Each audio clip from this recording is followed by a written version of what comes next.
इस बार भारत और एक भारतीय कंपनी पे श्रीलंका द्वारा काफी बड़े सवाल उठाए गए हैं। और श्रीलंका का कहना है कि इस भारतीय कंपनी ने श्रीलंका के इकोनॉमिक क्राइसिस का फायदा उठाया और करीबन 8 मिलियन श्रीलंका से हड़प लिए। श्रीलंका की पिछली सरकार की कुछ गलतियों की वजह से यहां का कृषि उद्योग पूरी तरीके से ठप हो चुका है और एक टाइम पे खाने पीने की चीजें खुद उगाने वाला यह देश आज एग्रीकल्चरल प्रोडक्ट्स का एक नेट इंपोर्टर बन चुका है। श्रीलंका के इस मुश्किल वक्त का फायदा चीन ने अच्छे से उठाया, लेकिन अब ऐसे ही इल्जाम भारत पे भी लगाए जा रहे हैं और श्रीलंका में इस भारतीय कंपनी से पैसे वसूलने की आवाज उठने लगी है। पूरा मजरा क्या है और कौन सी भारतीय कंपनी इस बार लपेटे में आई है, आज इसके बारे में बात करेंगे। लेकिन आगे बढ़ने से पहले चैनल को सब्सक्राइब कर बेल आइकन दबा दीजिए।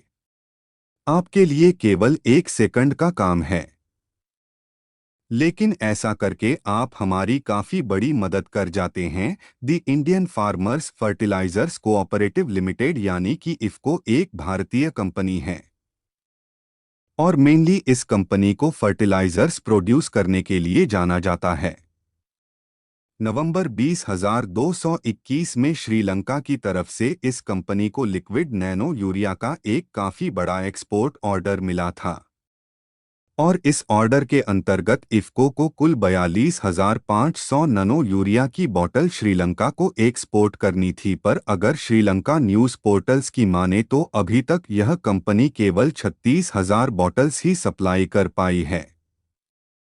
आपको बता दें कि इस ऑर्डर के अंतर्गत श्रीलंकन सरकार ने इस भारतीय कंपनी को करीबन 71 करोड़ अदा किए थे और क्योंकि अभी तक यह कंपनी बचा हुआ कंसाइनमेंट डिलीवर नहीं कर पाई है, इसलिए श्रीलंका चाहता है कि यह भारतीय कंपनी बचे हुए कंसाइनमेंट की कीमत श्रीलंका को वापस कर दे। एक और बात इस रिपोर्ट के जरिए सामने आई है और वो यह कि इफको की वेबसाइट पे यूरिया बॉटल्स का दाम $3 के आसपास बताया गया है, लेकिन श्रीलंका को हर एक बोतल का दाम करीबन $5 के आसपास पड़ा है। इसके साथ साथ यह भी इल्जाम लगाए गए हैं कि भारतीय कंपनी को यह ऑर्डर बिना किसी बिडिंग या टेक्निकल इवेलुएशन के दिया गया है। देखिए, अभी इस रिपोर्ट के बेसिस पे किसी भी भारतीय इकाई पे उंगली उठाना सही नहीं होगा, क्योंकि इफको की तरफ से भी अभी इसका जवाब आना बाकी है। इसके अलावा श्रीलंका से वो कौन लोग थे जिन्होंने ऑर्डर दिया, इसके बारे में अभी कोई भी इंफॉर्मेशन निकल के नहीं आई है।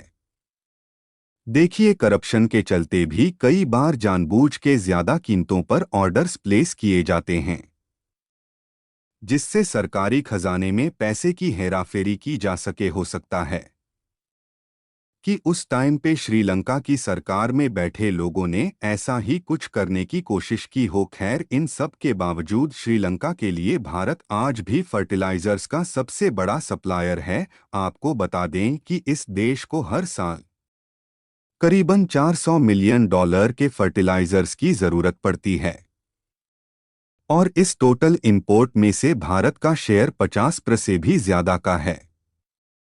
बचे हुए शेयर पे चीन और लिथुएनिया का कब्जा है।